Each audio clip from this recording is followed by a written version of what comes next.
ಗೋಪುರ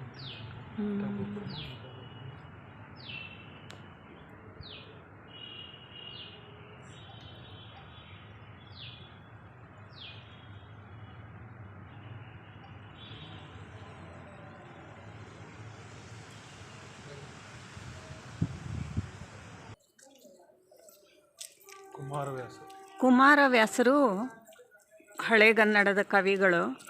ಇಲ್ಲಿ ಗದಗ ಹತ್ರ ಯಾವುದೋ ಹಳ್ಳಿಯವರು, ಕೋಳಿವಾಡ ಅಂತ, ಧಾರವಾಡ ಜಿಲ್ಲೆ, ಕೋಳಿವಾಡ ಅಂತ, ಅದು ಧಾರವಾಡ ಜಿಲ್ಲೆ, ಆದರೆ ಈ ಗದಗ ಹತ್ರ ಬರುತ್ತೆ ಅದು. ಹಂಗಾಗಿ ಕುಮಾರವ್ಯಾಸ ಮಂಟಪ ಅಂತ ಮಾಡಿದ್ದಾರೆ ನೋಡಿ ಫ್ರೆಂಡ್ಸ್.